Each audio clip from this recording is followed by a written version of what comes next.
All right, Pops, another week has come and gone, and the used car market is going bonkers, crazy, Steady? steady. Steady. Prices are going up. Wholesale prices are going up. Wholesale prices are not depreciating as much as they previously had been. Okay. Old cars are going up. Old cars are going up. Wholesale prices are declining at a slower rate than they had been. Yes. How about that? But actually, let's kick this off with like kind of the breaking news piece of this, which is Black Book broke out 8 to 16-year-old used vehicles, and they actually appreciated week over week. They Yes. went up almost 0.2 of a point. Yes. That means that older vehicles, 8 Yes. to 16-year-old vehicles, Yes. are the hottest used car commodity out there right now. Well, because they're the cheapest. One wonders, at least this one, me, wonders, what bank in their right mind is financing any of these cars? Are they looking at like a 12-year-old car and going, yeah, sure, let's offer somebody a 6-year loan on that? I just I just don't get it. Yeah, that's pretty nuts. It was interesting reading the Black Book report. What we're seeing at the auctions is really what's driving these wholesale numbers. Again, wholesale does not necessarily directly correlate to what's happening on the retail side. We haven't seen drops in retail prices yet. Nor will we. Yeah, we probably never suspect. will. Yeah. Dealers will just hold on. But it's interesting. Rental car companies are bidding up really aggressively the newer used Yes. vehicles, and that's then leaving the older used vehicles for independent dealers, franchise dealers to try and... Let me help you with that. That's leaving the crap for the rest. If you're like me and you need to know about EVs, tune into our new show on YA Electric, Plugged In, Monday, Wednesdays, and Fridays. Okay, so would you be afraid of some of these older vehicles that are at auction right now, the 8 to 16-year-old vehicles that are making it across the lane? Like, if you were a retail buyer right now, would you even consider one? And if you would, what steps would you go through? At the dealerships that I worked at, Yeah. Never. You know, it's a can of worms. You're just asking for Doesn't matter how trouble. good the Carfax looks on a 12-year-old Nissan. Yeah, let's say you got a 12-year-old Nissan with only, 144,000 miles on it. You know, the person who had it only drove it 12,000 miles a year. I mean, what could possibly go wrong with a vehicle like that? I mean, what hidden surprises could there possibly be for the wholesale buyer of that vehicle and then the retail buyer? I think there's a YouTube channel that talks about this. I think it's called Hoovie's Garage. Yeah, yeah. Okay, you don't want to be buying a bunch of hoopties. It doesn't bode well for anybody. I mean, I never worked for a dealership where we would keep higher mileage cars or older cars unless they were really in exemplary condition.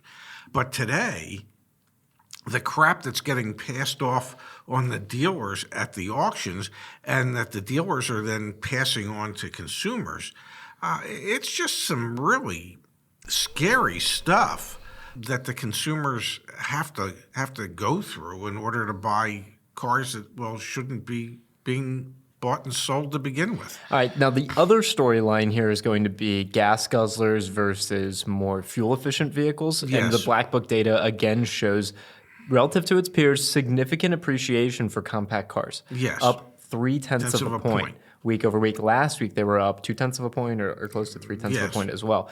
This is while everything else is either flat or down. Yes. So we're seeing the bidding wars going on the wholesale side for more fuel-efficient compact cars. It makes sense. I mean, gas is even though it's down a little bit, it's still hovering on a national average for regular gas in like $4.22 a gallon. So yeah, I mean, if the price of cars is going to go up and the price of gas is going to remain relatively high, then the cars that are going to be most desirous are the ones that get the better gas mileage. Yeah, which makes plenty of sense. Yes. Then on the truck and SUV side of things, Dad, we saw a pretty precipitous, again, relative to its peers, decline for full-size luxury crossovers. That decline wasn't as big, again, relative to its peers. Yes. Last week, that kind of fell off a cliff, which I found to be interesting because it feeds or fuels the narrative of the idea of gas guzzler, expensive vehicle versus compact car, fuel efficient, more cost effective. Yes. We're seeing the price appreciation on the things that people can't already afford. Those who have the least need to be able to buy something like that for mobility and can't afford it. It works like this. Those who have the least can afford the least. And those Because they have the least. Yeah. Those who have the least can afford the least. Those that have the least are forced to pay the most, and those Exactly, that there have it the is. most usually end up paying the least. That's what we're starting to see right here. Yes. You've been waiting on your Porsche Cayenne Turbo. I've been waiting for, I don't know, going on 71 years. Yeah, like wait a little bit longer because you're going to see more depreciation. plan. There. You're waiting on your big Suburban. Ooh. Wait a little bit longer. Absolutely. But if I've waited almost 71 years. I might wait another 71. If you're waiting on your Kia Rio, Ooh, go buy it yesterday. yes. And the scary thing is, it's probably going to have a ton of miles on it, and you're not going to necessarily know the condition of the vehicle, and it's appreciating. There you have it. It's not a good mix. Not if you want to buy a Rio. Or anything that's moderately Yes. affordable.